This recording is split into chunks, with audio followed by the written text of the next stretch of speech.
ऐसा ही मेरे भाग्य में लिखा था उस समय। लेकिन अभी मैं जो चर्चा कर रहा हूं, क्योंकि आज समापन की बात नहीं कर रहा हूं, चतुर्मास कैसा होगा ये दिवाली में बताऊंगा, ऐसा ही होना था, आज नहीं बताऊंगा। आज तो हमें सब कर्मभूमि के उस सिद्धांत को अपना पाना जो सगुन है, जो मंगल है, आप लोग भी लेते जाएं, मैं भी लेते जा रहा हूं। जब भी किसी कार्य का शुरुआत करो, नियत और भाग को रख देना एक तरफ, ये सोच के करना जो मैं करूंगा वह होगा। सबसे बड़ा सगुन मान लेना अपनी जिंदगी का।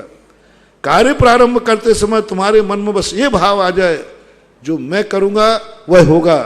कार्य की सफलता विफलता मेरे हाथ में। और जैसे तुम अपनी आत्मा को ये बात कहोगे, तैसे तुम्हारी आत्मा बहुत जिम्मेवार हो जाएगी, सहिष्णु हो जाएगी। क्योंकि उसको क्या आवाज मिल गई कि सफलता विफलता किसके हाथ में है? मेरे हाथ।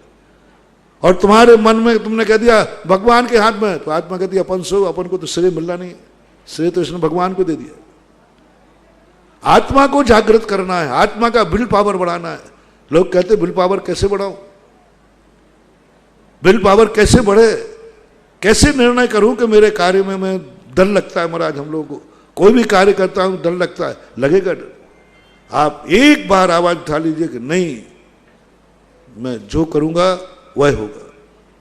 यदि आवाज अंदर से आ गई, मेरा दावा है तुम्हारा सगुन हो गया। पूर्ण सफल हो गए कि नहीं हो गए, लेकिन विफल नहीं हो गए ये पक्का है। सारे मंगलाचरणों में सबसे श्रेष्ठ मंगलाचरण है। जितने मंगलाचरण, जितने सगुन हैं, दुनिया क्या बोल रही, क्या है, आपकी आत्मा क्या बोल रही, आपका अंतर क्षेत्र क्या होते। हमारा उपादान सबसे ज्यादा पावरफुल और मांगलिक है। हम दुनिया को मंगल माना, हमने कभी अपने आप को मंगल माना ही नहीं। हमने दुनिया के सगुन माने, अपना सगुन माना ही नहीं। दुनिया के लोगों की बातों को हमने सगुन माना, हमने अपनी आत्मा को सगुन माना नहीं।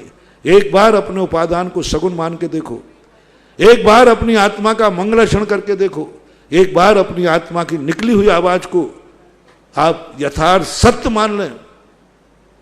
और वो आवाज जब ही निकलेगी जब तुम 2 मिनट रुक करके 9 बार नमोकार मन पढ़ना और आत्मा से कहना यह कार्य करने जा रहा हूं, इसकी जिम्मेवारी हमने खुद ली है, इसकी सफलता विफलता की जिम्मेवारी मैंने खुद ली है। जैसे तुम्हारी आवाज आएगी, आत्मा तुम्हें वो हौसला बनाएगी, बोले अपनी जिम्मेवारी में है क्या, भगवान के नहीं, भाग के नहीं, बोले नहीं, सब जिम्मेवारी मैंने खुद ली है। उसी समय आत्मा तुम्हें वो साहस दी, बढ़ो, हम पूरी ताकत लगाते हैं, सफल करके ही लौटेंगे। इसलिए कर्म भूमि का सबसे बड़ा सिद्धांत, चाहे तुम्हारा संसार हो, चाहे हमारा परमार्थ हो, सबको कर्म करना है, सबको पुरुषार्थ करना है। ऋषभ देव ने आपके लिए जब रोटी मांगी, उन्होंने रोटी देवताओं से नहीं दिलवाई, उन्होंने रोटी अपने महल में कल्प वृक्ष था उससे नहीं दिलवाई, उन्होंने आशीर्वाद नहीं दिया कि चिंता मत करो, सबका भंडारा हमारे यहाँ। जब सब लोग जनता त्राही त्राही कर रही थी, तो ऋषभ देव कहते चिंता मत करो, सभी लोगों के भोजन की व्यवस्था हमारे महल में है।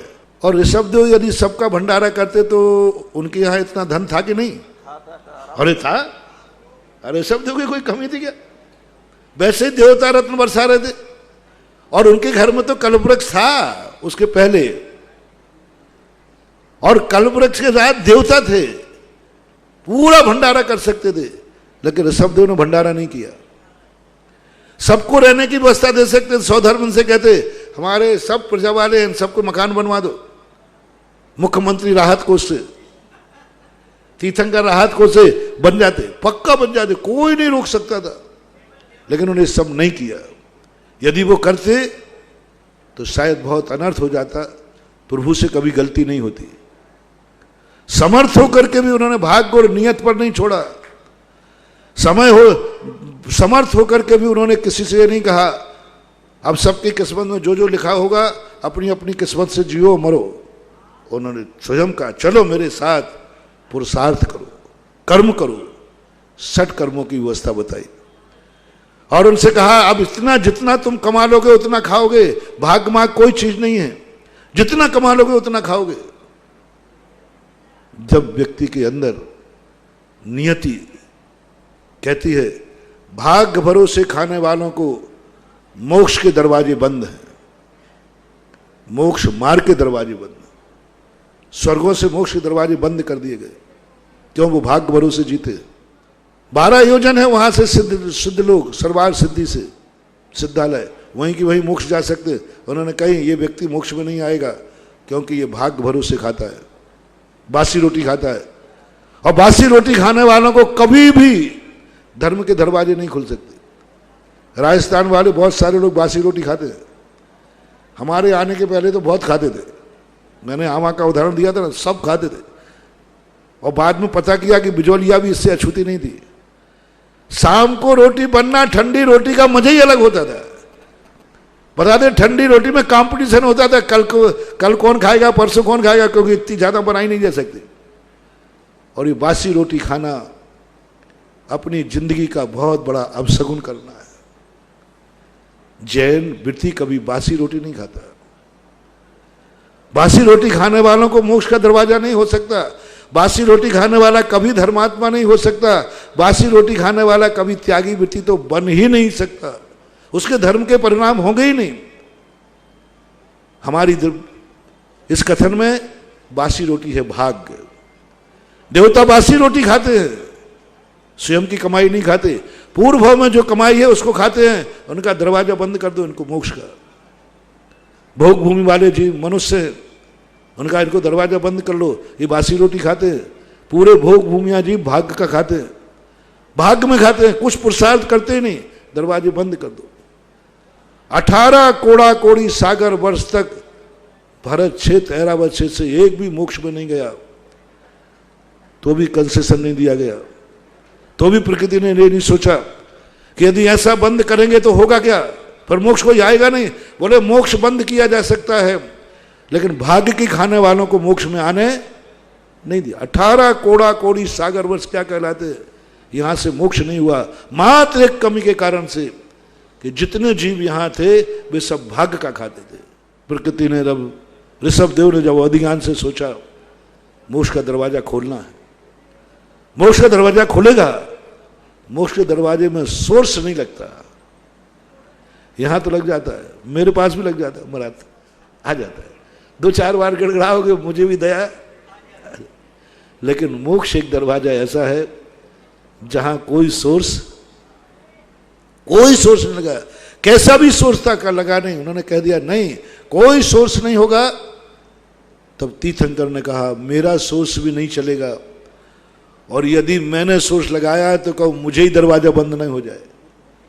हाँ, अभी एक कोरोना टाइम वाला एक व्यक्ति वहां सोर्स लगाने चला गया, वो भी कोरोना टाइम में चला गया, बोली तुम जा भाई, पर अंदर था भला चंगा, लेकिन वो अपने सोच में आया, 3 दिन को वो भी गया, फिर 4थे दिन बाद में आया। हाँ, हो जाता कई बार। यहां कोई होशियारी मत करना। एक व्यक्ति पता नहीं कब जाकर के बाल बनाया आया, पकड़ा गया। बहुत अच्छे बरकार सुरेश बाबू है ना, अब पकड़ में आ गया तो बस हो गया पकड़ में। तो तीर्थंकर कहते हैं यहां यदि मैंने कुछ अपनी बात चलाई तो कहूं मुझे भी क्वारंटाइन में। उन्होंने कहा नहीं, अवध ज्ञान से जाना। अब मोक्ष का दरवाजा जब खुलेगा जब हमें इस दुनिया के लिए पुरुषार्थ की खाएंगे, पुरुषार्थ बासी खाएंगे, बासी नहीं ताजी खाएंगे। और कर्म सिखाना शुरू कर दिया। ये तो मात्र एक लोक उदाहरण की बात कही मैंने समझाने के लिए भूमिका में। बस जब परमार्थ की बात आई, उन्होंने कहा मोक्ष कभी भाग्य भरोसे नहीं मिलता, मोक्ष कभी क्रमबद्ध पर्याय में नहीं आता, मोक्ष कभी नियत की धारा में नहीं आता, मोक्ष आता है श्रम से। और जैन दर्शन का नाम ही रख दिया श्रमण संस्कृति। जैन धर्म का दर्शनकार लोग जैन धर्म नहीं जानते। जब भी दार्शनिक लोग बैठेंगे जैन दर्शन को श्रमण संस्कृति के नाम से जानते हैं। और श्रवण संस्कृति जो शब्द बना है, श्रवण श्रम से बना है। और श्रम का अर्थ है जो अपने मन से, अपनी इंद्रियों को, अपने अंदर के परिणामों को जितना श्रम करेगा, श्रम का अर्थ तपस्या, श्रम का अर्थ है मेहनत करेगा, जितना मेहनत करेगा, जितना तप कर लेगा। मेहनत का अर्थ और मत मजदूरी मत लगा देना, नहीं तो कहती पड़ूगा। मेहनत का अर्थ मत कर डंबल मेहनत का अर्थ और कोई नहीं, मेहनत का अर्थ है तप। मन को तपाओ, मन ना जाने कितनी इच्छाएं करता है, उसको तपाओ, इच्छाओं का निरोध कर। जो जितना कर लेगा, कुछ भी नियम नहीं मेरा। जो पूरा श्रम कर लेते हैं, ऐसी श्रवण संस्कृति में चौथे काल में मोक्ष मिलता था। श्रम के माध्यम, तपस्या के माध्यम से तीर्थंकर को भी आज तक नियत धारा से मोक्ष नहीं मिला। यदि नियत धारा से मोक्ष मिलता तो ऋषभदेव 1000 साल पहले दीक्षा क्यों लेते? सौधर्मेंद्र उनको 1000 साल पहले दीक्षा क्यों दिलाता? क्यों केवल ज्ञान और मोक्ष तो उनका काल नियत था। उन्होंने कहा नहीं, मन में आया होगा कि यदि नियत के भरोसे तीर्थंकर बैठे रहे तो कहीं इनका मोक्ष का पत्ता नहीं कट जाए। 1000 वर्ष तक सौधर्मेंद्र ने ऋषभदेव को ऐसा रास्ता दिखाया, घोर तपस्या का। एक भी व्यक्ति बिना तपस्या किए मोक्ष नहीं जाता। भले वो एक अंतर मुहूर्त में करे, लेकिन करना पड़ता है। इसलिए परमार्थ भी आज बैठे बैठे मिलने वाला नहीं। जितने वर्तमान में मुनि बनते हैं, कर्म भूमि के मुनि बने थे, वे सब भाग्य भरोसे नहीं बने थे। हम लोग को ये मुनि पना पूर्व भाव से लिखा के नहीं लाए हैं। कोई कर्म नहीं है। पूरी मैंने ठान लिया, कहीं भी किसी भी कर्म में मुनि बनने वाला कर्म नहीं है। एक भी कर्म नहीं जो कर्म मुनि बनाता हो, जो कर्म तुम्हें सम्यक दृष्टि बनाता हो, कोई कर्म नहीं। अब जब कर्म है नहीं, औदैक भाव हो जाता। यदि कर्म के उदय से होता तो औदैक भाव हो जाता। हम लोग सब औदैक भाव में चले जाते। कोई कर्म लिखा के नहीं लाए। तुम लोग समझते हो कि महाराज आप लोगों का पहले से पूर्व भाव से निश्चित था कि आपको मुनि बनता था। नहीं, मैंने तो पूरा देख लिया, कहीं निश्चित नहीं था। कोई नियत नहीं था मेरा कि मेरा मुनि बनेंगे। मुनि बनना हमारा पुरुषार्थ था। निमित्त को हमने समझा, उपादान को जगाया। जब जब कोई मुनि बनता है, उपादान जानता है, निमित्त उसमें कारण बन जाता है। ऐसी परंपरा को लेकर के हमारी ये आदर्श श्रवण संस्कृति, भाग्य और नियत धारा, और जो जो नियत धारा को मानते, क्रमबद्ध पर्याय को मानते, ये जिंदगी में कभी मुनि नहीं बनेंगे, बन भी नहीं पाएंगे। ये देश मित्र भी नहीं बनेंगे। आप देख लेना, इनका दुर्भाग्य सबसे बड़ा, जिसने क्रमबद्ध पर्याय को माना, जिसने नियत धारा को माना, जिसने भाग्य को माना, जो जिस समय होना है वैसा होगा, ये असंयम ही मरेंगे। कभी इनके 12 व्रत लेने के भाव नहीं होंगे, क्योंकि अब शकुन है, अमंगल हो गया। और जिन ने ये माना कि नहीं, मैं पुरुषार्थ करता हूं, मैं प्रयास करता हूं नियम लेने का, वो पुरुषार्थ करेगा और एक दिन मरने के पहले वो वृत्ति बन करके मरेगा। नमोकार मंत्र पढ़ते हुए मरेगा, पुरुषार्थ करेगा। इसलिए श्रवण संस्कृति आज एक भारत की एक आदर्श संस्कृति रही, जो एक ऐसा सबक सिखाती है, जो ऐसी संस्कृति है जिसमें कोई समझौता नहीं हुआ, जिसे हम दिगंबर संस्कृति भी कहते हैं। दिगंबर मुनि के लिए जो चर्या चौथे काल में थी, वही चर्या आज है। बस उसमें अंतर इतना आया, पहले 100 नंबर पाते थे, आज हम लोग 3350 के बीच में हैं। चौथे काल के मुनि भी ऐसे थे, 100 नंबर का पेपर होता है।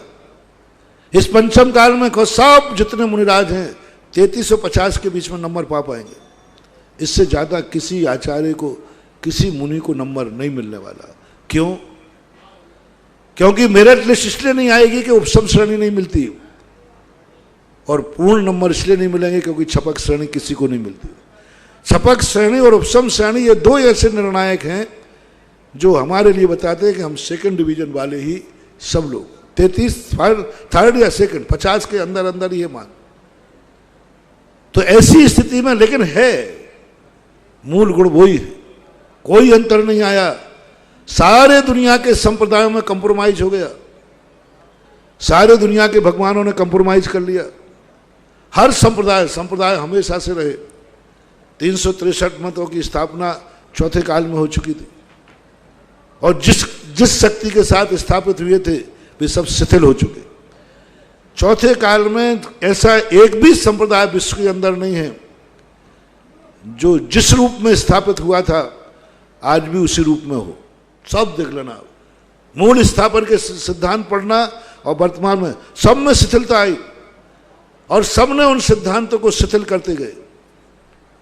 लेकिन मात्र एक दिगंबर जैन धर्म रहा। श्वेतांबरों में भी उनमें संशोधन हुआ, समय समय पर संशोधन होता गया, जैनी थे वो तो। लेकिन मात्र कुंद स्वामी जैसी महाशक्ति के कारण, कुंद जैसी से महान किसी से कंप्रोमाइज नहीं किया। पहला मुझे लगता था, आज की परिस्थितियां देखकर, आज की हम लोग अपनी शक्तियां देखकर, हम लोग परेशानियां देखकर, बाधाएं देख करके शायद हम लोग कंप्रोमाइज कर लेते, आचार्य कंप्रोमाइज कर लेते। और जो श्रमण कुंद की मूल परंपरा को स्वीकार नहीं करते हैं, जो श्रमण कुंड की परंपरा से उन्होंने शिथिलता स्वीकार कर ली, क्योंकि उनके गुरु ऐसे ही है, उनके गुरु ने कंप्रोमाइज किया। लेकिन कुंद मूल आमना को मानने वाले, कुंद मूल आमना को मानने वाले, चाहे वे मुनि हो या श्रावक हो, किसी ने कंप्रोमाइज नहीं किया, कोई कंप्रोमाइज नहीं किया। क्योंकि कुंद जैन सारी कुंद भगवान की है। कुंद स्वामी इतने दृढ़ हो गए, उस समय कंप्रोमाइज का जमाना था, ईसा पूर्व प्रथम। सब चारों तरफ हर संप्रदाय संशोधन कर रहा था, हर संप्रदाय अपने सिद्धांतों से कंप्रोमाइज कर रहा था। हर संप्रदाय, दुनिया का हर संप्रदाय को एक मौका था, क्योंकि उस समय ऐसे बड़ी बड़ी परिस्थितियां आई, बड़े बड़े अकाल पड़े, राजकीय सत्ताओं के आताताई शक्तियां आई कि सबकी बैठकें चालू हो गई। जब कुंद के सामने दिगंबरों ने बैठक की कि साहब, जब सभी संप्रदाय वाले संशोधन कर रहे हैं, शिथिल हो रहे हैं, तो दिगंबरों में संप्रदाय में भी संशोधन होना चाहिए। कुंद स्वामी मुखिया थे उस समय, आदर्श गुरु थे। उन्होंने एक फरमान जारी कर दिया, जो मुझे गुरु मानता है, जो मेरे निर्देशन में चलना चाहता है,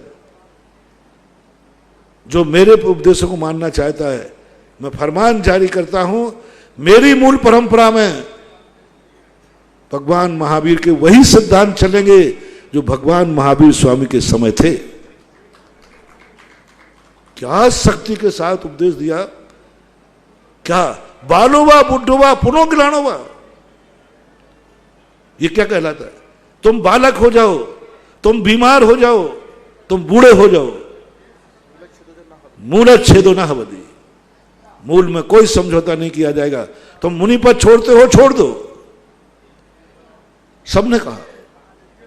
लोगों ने कहा साहब ऐसे में फिर कल के दिन कोई मुनि नहीं बनेगा, ऐसी कठिन चर्या। बोले मुनि धर्म बंद हो सकता है, लेकिन मुनि को छूट नहीं दी जाती। नहीं बने मुनि बनेंगे, नहीं बनेंगे, लेकिन छूट नहीं दी जाएगी।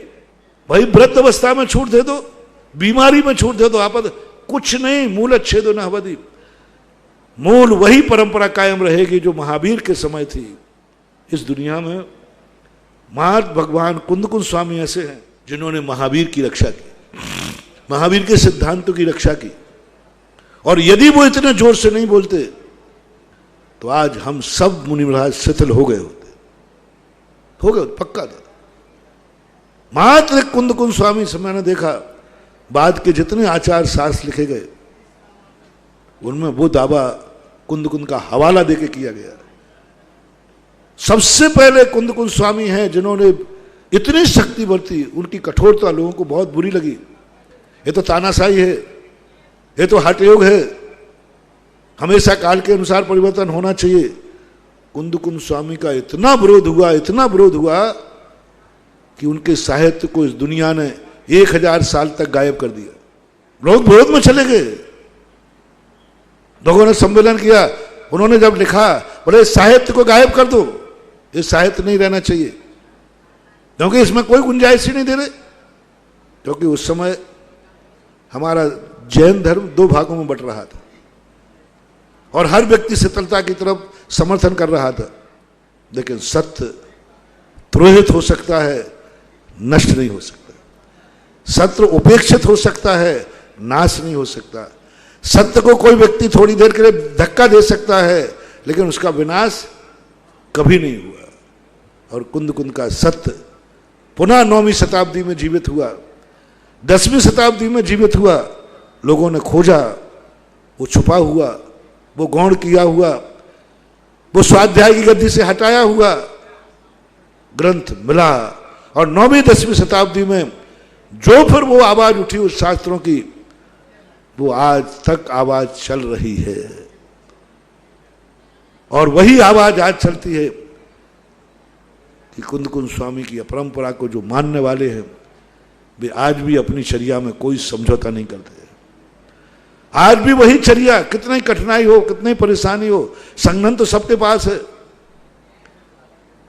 खास तौर से पूज्यवर शांति सागर महाराज, आज वर्तमान की बात कहें तो पूज्य आचार्य विद्यासागर महाराज, गुरु का बहुत बड़ा प्रभाव होता है। आचार्य महाराज भी कोई शक्तिमान साधु नहीं है, कोई वज्रवसम नाराज संगठन नहीं है, कोई रिद्धियां सिद्धियां नहीं है। वो भी हमारे तुम्हारे जैसे हैं।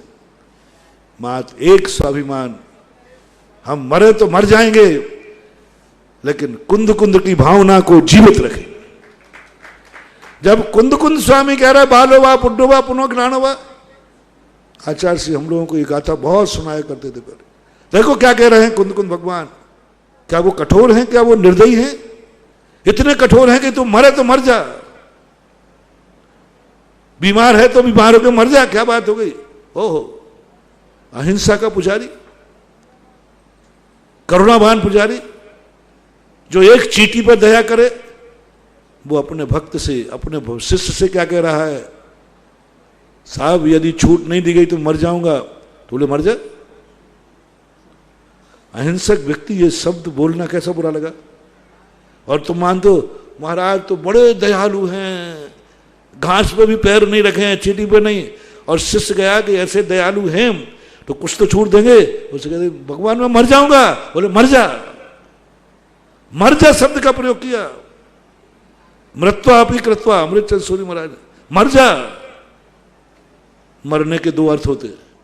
मरने का अर्थ यही नहीं है कि प्राण त्याग देना, मरने का अर्थ है मुनि पर छोड़ दे। हमारे यहां मरने, मुनि महाराज को जब भी कोई गुरु कहे मर जा लेकिन छूट नहीं दी जाएगी, वहां मरने का अर्थ है तू श्रमण संस्कृति से मर जा, साधुपने से मर जा।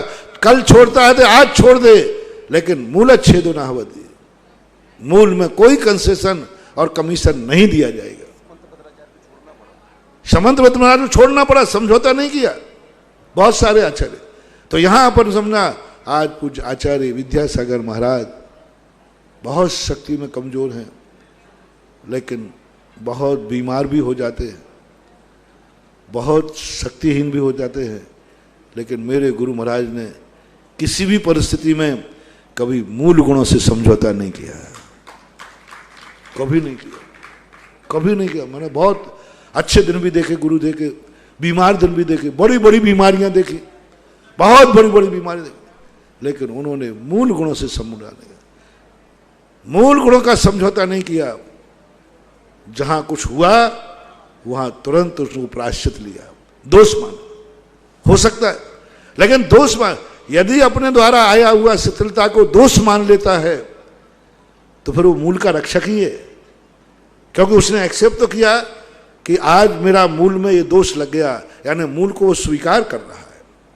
प्रायश्चित का विधान तो शास्त्रों में किया, कुंद कुंद भगवान ने भी किया, लेकिन उन्होंने ये नहीं कहा कि ये छूट है। छूट होना और दोष मानने में कितना अंतर है? बहुत अंतर है। छूट होने का अर्थ मार्ग है, और दोष मानने का अर्थ मार्ग नहीं है, मार्ग नहीं है। तो जब जब शिथिलाचार आया तो दोष के रूप में आया।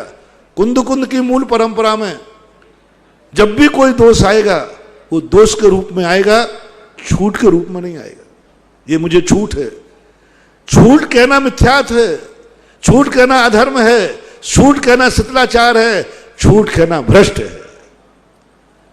और दोष कहता है नहीं ये दोष है और दोष किया है, मैंने किया है दोष, वह मूल को दोषी नहीं कर रहा है, वह मूल की रक्षा कर रहा है।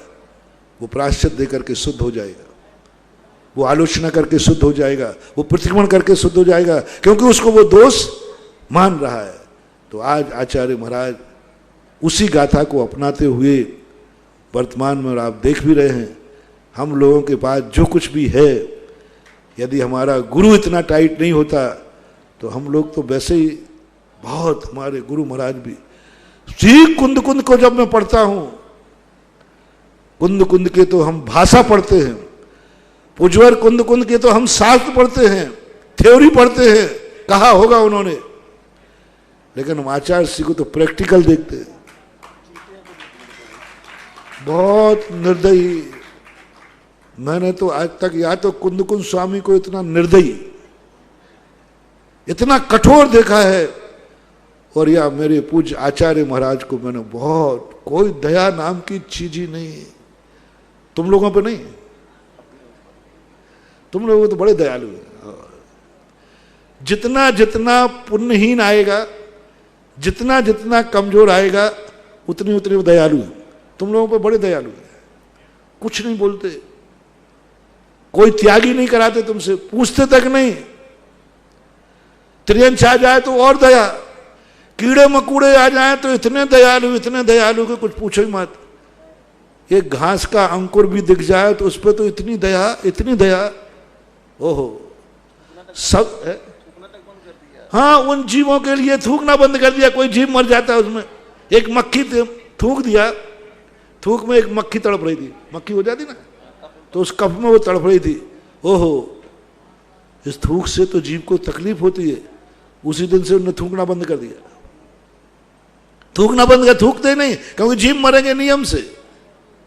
इतने दयालु हैं। मात्र यदि कठोर है, जो उनके निकट जाता जाएगा उनकी कठोरता बढ़ती जाएगी। यदि आचार्य श्री तुम्हें कठोरता सहन नहीं करना है तो मैं आपसे कह रहा हूं दूरी रहना। तुम आचार्य श्री के निकट गए नहीं और वे कठोर होते जाएंगे, इतने कठोर होते जाएंगे, इतने कठोर होते जाएंगे कि तुम रो रो के नदियां बहा देना, उनको दया आने वाली नहीं है।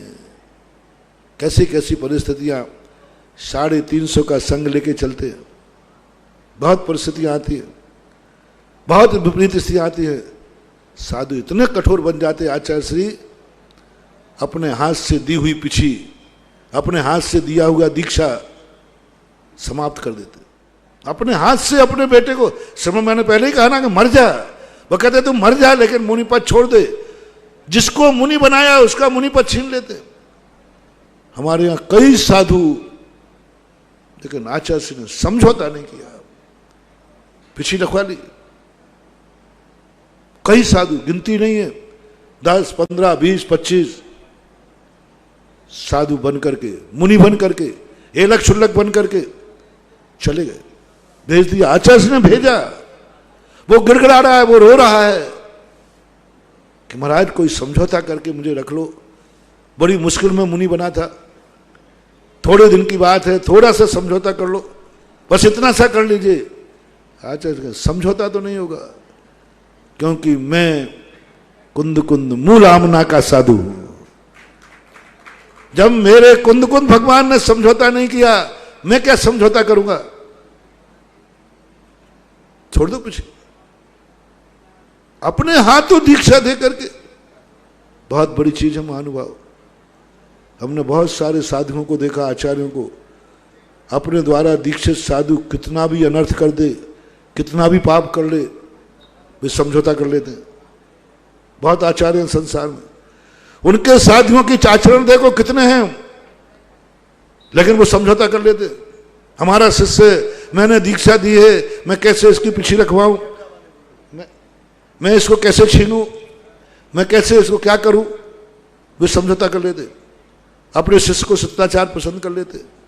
आज भी देख रहा हूं 50 संघ ऐसे 50 साधु ऐसे हैं जिनके गुरु ने शुक्लाचार्य को स्वीकार कर कहा कोई बात नहीं, चलता है मेरा शिष्य। एकमात्र संसार में गुरु है जिसका नाम पूज्यवर आचार्य विद्यासागर महाराज, जो कितने गिड़गिड़ा लो वो तो कहते नहीं, या तो ये होगा या ये होगा, तीसरा कोई रास्ता है ही नहीं। या तो तुझे मुनिचर्या पालन करना पड़ेगी और नहीं करना पड़ेगी तो मुनि पद छोड़ दो। 2 मिनट लगाते तुरंत निपटा देते, गिड़गिड़ाते रहो, रोते रहो। हमारे आचार्य जी को हम लोग खूब रोते हैं, पर आचार्य जी कभी नहीं रोते। वो कहते सोते रहो बेटा, हम जानते रो रो करके तुम क्या चाहते हो। जब हम लोग बिहार करते हैं ना, तुम आचार्य जी को देखना, बड़े मजे लेते, वो जानते हाँ रो करके तू क्या चाहता है, उनको कोई फर्क नहीं पड़ता। ये एक सच्चे आचार्य की, सच्चे गुरु की पहचान होती है, जो जब मार की बात आवे तो किसी करुणा, किसी याचना से प्रभावित न होवे। सिद्धांत यानी सिद्धांत है, और उसी का परिणाम है कि आज सारा विश्व, झूठ मत बोलना, आप सारा शिष्य पूछ रहा हूं मैं, यदि सारे संसार के आचार्यों के शिष्य आपको मिले, कुंद कुंद मूल आमना वालों से पूछ रहा हूं, और आचार्य महाराज का उनके संघ का शिष्य का चतुर्मास मिले, और दोनों में से एक मिल रहा हो तो तुम किसे पसंद करोगे? क्यों? क्यों? कारण क्या है? क्यों पसंद करते हो आचार्य के शिष्य? क्यों उनके लिए कलशों की लाइन लगा देते हो? क्यों चतुर्मास के लिए घूमते हो? हम लोग बोलते भी नहीं। लॉकडाउन में मैंने, सबको मालूम, लॉकडाउन में भी लोग रिक्शा उठाकर श्रीफल चढ़ाने आए। कम से कम 20-25 लोग यहाँ के आसपास के लोग आए हुए, हर व्यक्ति चतुर्मास। क्यों? क्यों पीछे पड़ते हो? कुछ नहीं बंधु, श्रावक ने बस वो दृढ़ता देखी है जो कुंद कुंद में थी, वो दृढ़ता देखी है जो पूज्य गुरुदेव विद्यासागर में थे।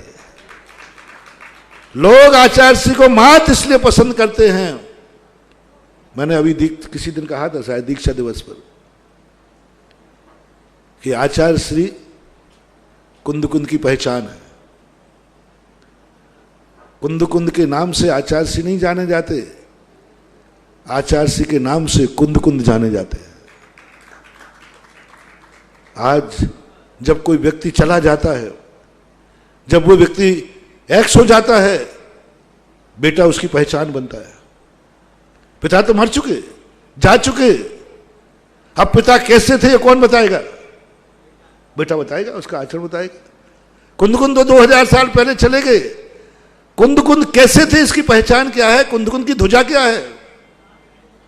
धन्य है वे बेटा जो अपनी पिता की पहचान बनते हैं।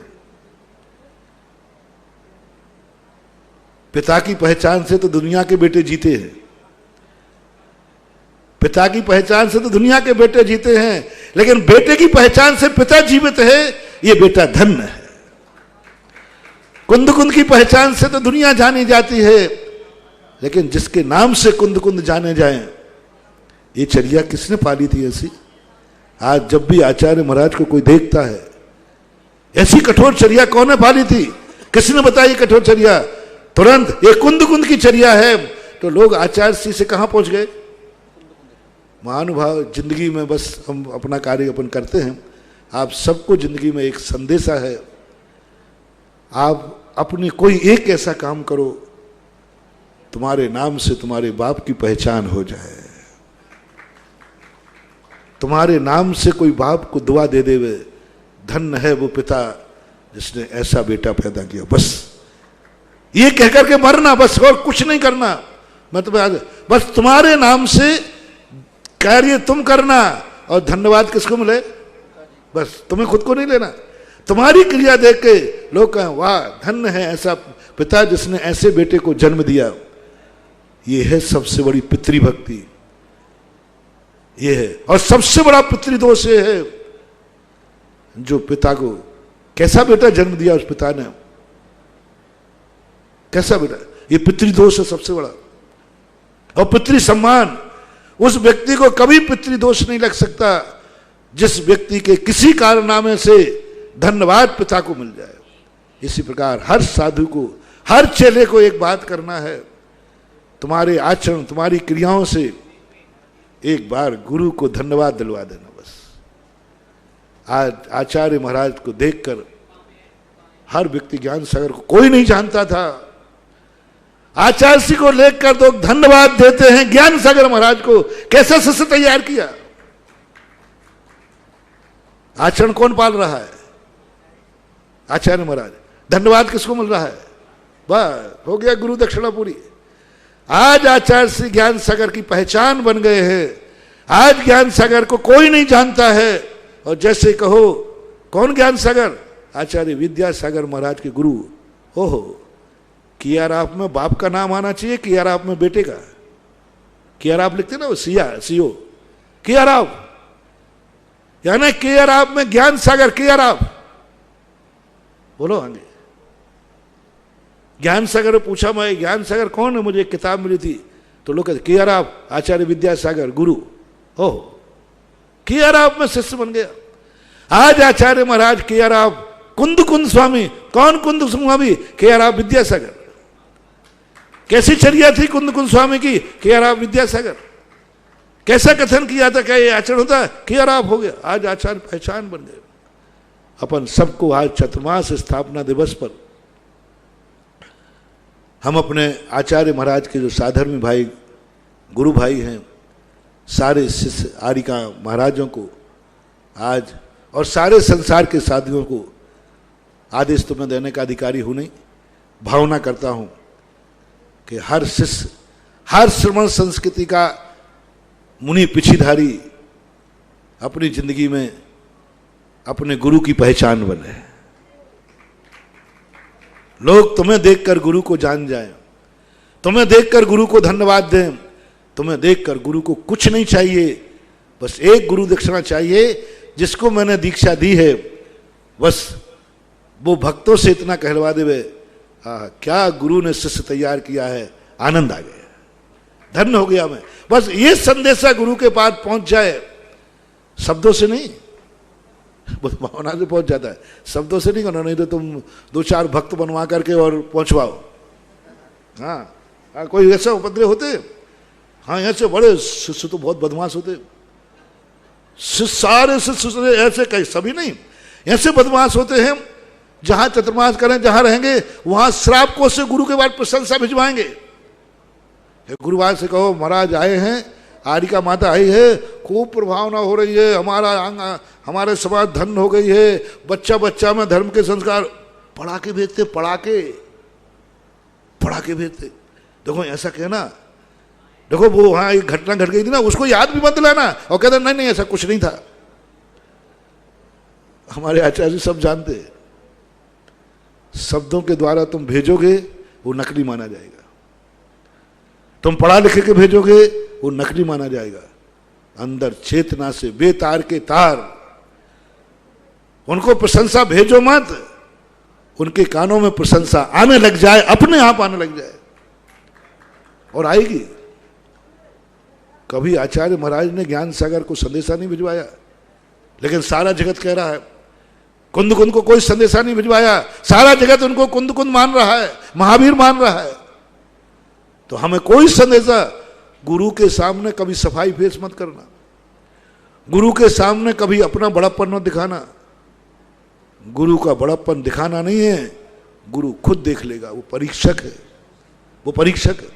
उनके अंदर से आवाज आ जाए और कभी ऐसा बजाए गुरु के मन में एक मुस्कान आ जाए, हमारी दीक्षा देना सफल हो गया। उनको आनंद आना चाहिए, मैंने दीक्षा दे करके कितना बड़ा कार्य किया, मैं धन्य हो गया दीक्षा दे करके। अभी तक कौन हो रहा था? शिष्य कहता है मैं धन्य हो गया दीक्षा ले करके। ये तो सभी शिष्य कहते हैं, अपन लोग, हम लोग सब कहेंगे। आप पूछ रहे हमसे, महाराज जी आप दीक्षा लेकर के, आचार्य से दीक्षा लेकर के, अरे महाराज धन्य हो गया भैया मैं, सब कह देंगे महाराज। लेकिन अब दूसरी बारी बोल रहा हूं, गुरु महाराज के मन में आ जाए मैं दीक्षा देकर धन्य हो गया, ये शब्द आना है। और ये शब्द यदि आ जाए तो आज भी वो चर्या है, आज भी वो चर्या जीवित है। आज भी ऐसे श्रमण हैं जो अपनी चर्या के माध्यम से कुंद कुंद को जीवित रखे हुए हैं। उसी परंपरा में, उन्हीं कुंद कुंद की परंपरा में, उन्हीं निर्दयी कठोर साधु की परंपरा में, ऐसे कठोर साधु, ऐसी कठोर चर्या के पालक गुरुओं की परंपरा में शिष्य बनने का सौभाग्य हम पांचों को भी मिला है। कठोर कह रहा हूं, बहुत कठोर, जो समझौता करने का नाम ही नहीं लेते। ऐसी कठोर चर्या में हम लोगों ने आज ऐसी श्रवण परंपरा आचार्य महाराज की, आज भारत के प्राय साधु 4-5 दिन के अंदर अंदर एक ऐसी धारा से बन जाएंगे। विगत चतुर्मासों में हमने कई बार सुनाया, साधु चतुर्मास की स्थापना कोई मजबूरी में नहीं करता, मजबूरी में नहीं करता, मां दयावश करता है, करुणावश करता है। हर चतुर्मास दूसरे जीवों की हिंसा ना हो जाए। हर चतुर्मास में परघात से बचा जाता था कि मेरे द्वारा पर का घात ना हो, पर का घात ना हो, इसलिए सब साधु चतुर्मास करते। लेकिन इस बार का चतुर्मास मुझे जो बिजोलिया में करना पड़ रहा है, आचार्य महाराज को भी इंदौर में है ना, भी है ना, इंदौर में प्राय 90% साधुओं को चतुर्मास करना पड़ रहा है आत्मघात से बचने के लिए। और हमारे यहां दोनों हिंसा है, परघात और पर प्राणों की हिंसा और स्व प्राणों की हिंसा। लोग मानते हैं पर जीवों को बचाना ही धर्म है, नहीं, स्वयं का घात, अपने 10 प्राणों का घात करना। तो इस बार चतुर्मास परघात को बचाने के साथ साथ आत्मघात को बचाने की भी बात है। हर चतुर्मास में जीवों की रक्षा की बात है। इस बार साधु चतुर्मास कर रहा है, उसके साथ साथ में मुनि पद की रक्षा के लिए, रत्नत्रय की रक्षा के लिए। हर चतुर्मास में रत्नत्रय की रक्षा का कोई सवाल नहीं था। क्यों? रत्नत्रय तो बिहार में भी पलता है। महत पर जीवों की रक्षा होना चाहिए, इसलिए चतुर्मास करता था। लेकिन इस बार का चतुर्मास पर जीवों की रक्षा के साथ साथ मेरे इस मुनि पद की रक्षा होना चाहिए, मेरे रत्नत्रय की रक्षा होना चाहिए, मेरे प्राणों की रक्षा होना चाहिए। आत्मघात से बचने के लिए साधु चतुर्मास कर रहे हैं। आज तक कभी मैंने कमेटी का बहिष्कार नहीं किया, लेकिन आज तो क्या कर दिया मैंने। क्यों?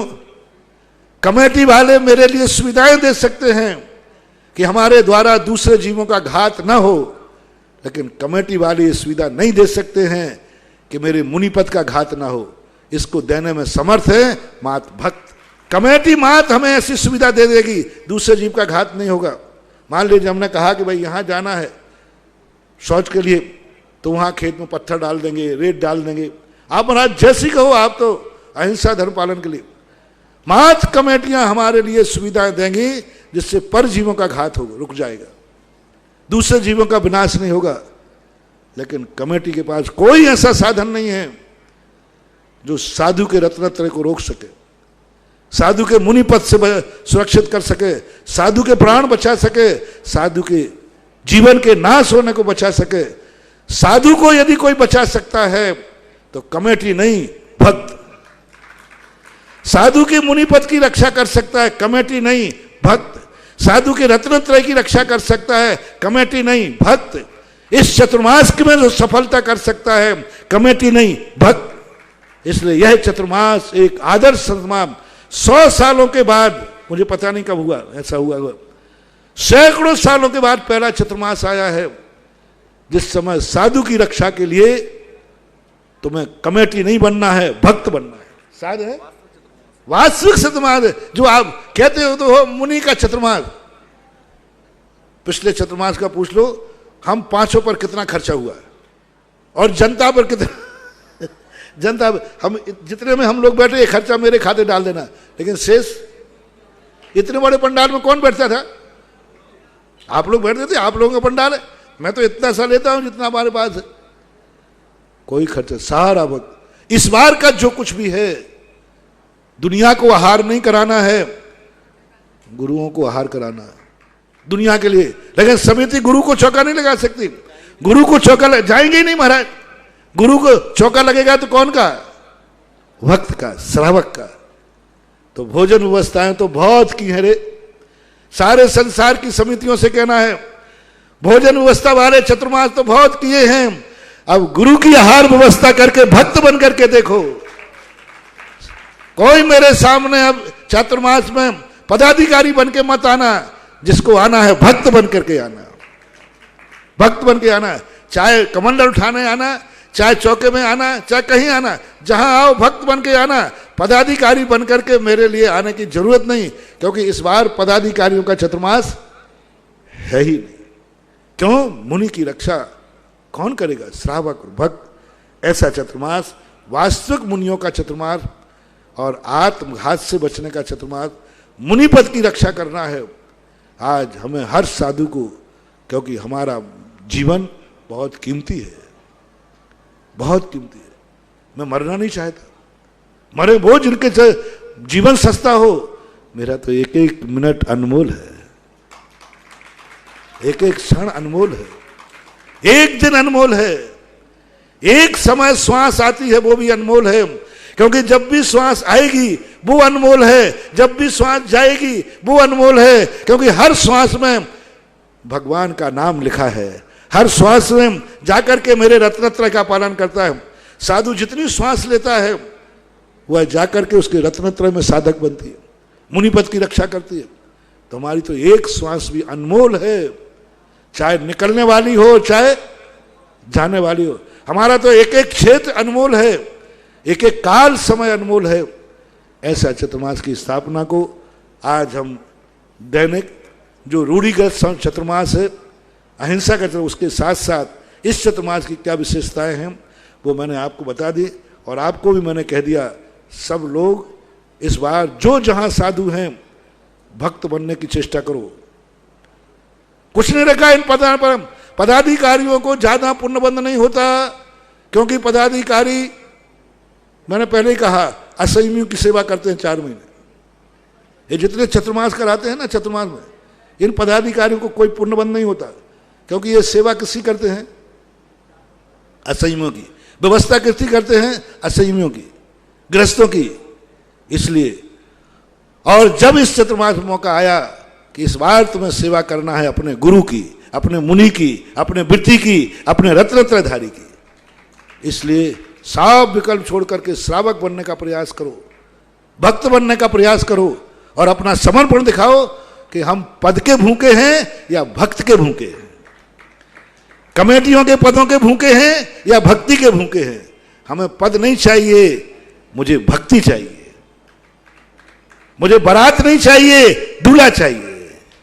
इस बार बिना दूल्हे की, बिना बारात का दूल्हा। आजकल बड़ा मजा आ रहा है, 5 लोग में भी निपट रहे। अभी बता रहा था वो कुछ, वो कह रहा महाराज जी 5000 में शादियां हो रही। मैंने 5 तो बहुत महंगे, 500 में कुछ नहीं कर रहे, यूं घूमते हैं और माला बराते, चुपचाप निकल जाओ,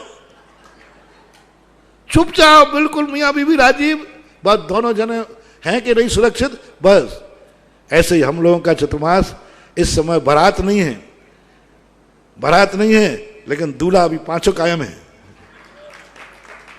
पिछले चतुर्मास 5 ही थे ना, और आज भी 5 ही है। तो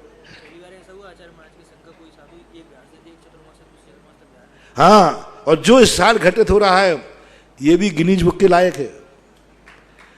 चतुर्मास टू चतुर्मास आज तक तो कभी हुआ नहीं, और बीच में गैप हुआ। 2 चतुर्मास तो हुए कि इस साल का हुआ, लेकिन बीच में बिहार हो गया। इस समय तो अगली साल जुलाई में आए थे, दूसरी जुलाई आ गई, और कोई भी बिहार नहीं हुआ। ये भी गिनीज बुक के लायक नाम है। बिचौलिया की क्या पता नहीं क्या किस्मत है। यहां पारसनाथ भी घंटे भर के लिए आए थे, और बेचारे वो टिके तो अंत तक यहीं टिके रहे, केवल ज्ञान प्राप्त करे।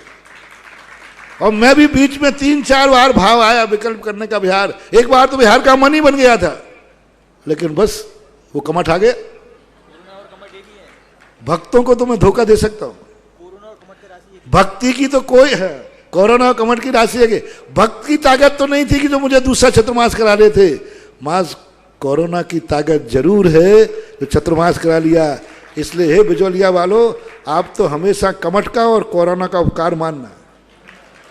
जब पारसनाथ को नमोस्तु करो तो जय जयंत कर लिया करो कमठ को, और जब इस चतुर्मास को सौभाग्य मानो तो जय जयेंद्र कर लेना कोरोना को, कि जो असंभव कार्य था वो हो गया। तो यदि आप लोग अपने आप को सौभाग्य मानते हैं और सौभाग्य मानकर कार्य करते हैं, बहुत अच्छी बात है। और व्यवस्थाएं वगैरह तो समय समय पर बनाते रहेंगे। आज हम यहाँ पर उसी भगवान महावीर स्वामी वर्तमान शासन नायक कुंदकुंद भगवान मूल नायक की, कुंदकुंद भगवान की मूल परंपरा में दीक्षित, शिक्षित, संस्कारित पूज्य आचार्य शांति सागर महाराज, पूज्य आचार्य श्री वीर सागर महाराज, पूज्य आचार्य महाराज श्री गुरुवर शिव सागर महाराज, पूज्य आचार्य महाराज श्री ज्ञान सागर महाराज, और हमारे पूज्य आचार्य साक्षात गुरु विद्यासागर महाराज की यह मूल संघ की परंपरा के अंतर्गत हम पांचों महाराज आपके इस क्षेत्र पर इन दोनों परिस्थितियों को ध्यान में रखते हुए परजीवों की रक्षा हो और हम लोगों के रत्नत्रय की रक्षा हो, यह ध्यान में रखकर परोक्ष में आचार्य श्री को स्मरण करते हुए नमोस्तु करते हुए उनसे आशीर्वाद पूर्वक, और उन्होंने भी अंत में उन्होंने भी बहुत प्रयास किया कि बिहार करने की स्थिति बनाई जाए। अंत में सारी परिस्थितियां छोड़ करके अंत में उन्होंने ही कहा कि यह चतुर्मास भी आप तपोदय क्षेत्र में ही करें। नाम लेकर के उन्होंने कह दिया, तो गुरु की आज्ञा भी मिल गई। उनकी आज्ञा के अनुसार हम यह चतुर्मास की स्थापना ध्वजारोहण करता मंगल कलश स्थापन करने वालों ने आज जो आदर्श प्रस्तुत किया कि लॉकडाउन में भी आज कलशों की लाइन लगा दी। खुले मौसम में बाजार जब खुला हो तब दुकान चले तो कोई बात नहीं है, लेकिन बाजार बंद हो फिर भी दुकान चल जाए तो बहुत बड़ी बात है। तो ऐसे सब कलश वालों को, अखंड ज्योति वालों को, सबके लिए मेरा आशीर्वाद कि जिस उत्साह के साथ आपने यह चतुर्मास के कलश बैठा ले, मुनि रक्षा के लिए कलश बैठा ले, गुरु रक्षा के लिए कलश बैठा ले, और धर्म रत्नत्रय की रक्षा के लिए कलश बैठा ले।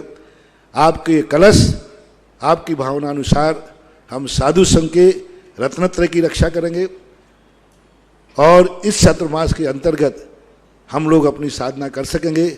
आपकी भावना, आपका उत्साह मुझे लग रहा है, क्योंकि first impression is last impression. आज पहला मंगल के इतने लोगों ने लाइन लगा दी मंगल कलश करके, तो मैं एक अनुमानित घोषणा कर सकता हूं कि ये चतुर्मास भी ठाट और बाट से होगा। जो भावना मंगल कलश वालों ने कही है कि इस बार मेरे गुरु की रक्षा हो, गुरु की साधना हो, और वह होगी। और मुझे लगता है विगत चतुर्मासों में से इस चतुर्मास की साधना कुछ अलग और अलौकिक होगी, क्योंकि भक्तों की भावना कई बार साधुओं की नियत को भी बदल देती है। भक्तों की भावना से साधुओं के अंदर की भावना भी बदल जाती है। आपका उत्साह हम लोगों को उत्साह में कारण बनेगा, और जो अनुकूलताएं चाहिए वो अनुकूलताएं अपने आप मिलती रहेंगी। इसी भावना को लेकर के हम चतुर्मास की चारों तरफ, पिछली बार जो अपन ने 18 किलोमीटर का किया था, चारों तरफ 18 किलोमीटर की सीमा बांध करके और चतुर्मास की स्थापना करते हैं। प्राग दिग्दिगंतरे केवली गण जन सिद्ध साधु गण देवा, ये समृद्धि समृद्धाय योगी गण स्थान बंदे। पश्चिम दिग्दिगंतरे केवली गण जन सिद्ध साधु, दक्षिण दिग्दिगंतरे केवली गण जन सिद्ध साधु गण देवा, ये समृद्धि समृद्धाय योगी गण स्थान बंदे। उत्तर दिग्दिगंतरे केवली गण जन, पश्चिम दिग्दिगंतरे केवली गण जन सिद्ध साधु गण देवा, ये समृद्धि समृद्धाय योगी गण स्थान बंदे। उत्तर दिग्दिगंतरे केवली गण जन सिद्ध साधु गण देवा, ये समृद्धि समृद्धाय योगी गण स्थान बंदे। अथ वर्षायोग स्थापन बेलायाम श्री सिद्ध भक्ति का सिद्धानुद्धूत कर्म प्रकृति समुदयान साधितात्म स्वभावान वंदे सिद्धि प्रसिद्धि तदनुपम गुण परिग्रहा कृष्टितुष्टाम सिद्धि स्वात्मोपलब्धि प्रगुण गुणोत्सादि दोषापहारात योग्योपादान युक्त्या दृश्यते ये हेता हेम भावोपलब्धि ना भावा सिदृष्टा नानज गुणहत तपोभर न युक्ते असत्यात्मनादिबद्धा सुखत फल भुक्त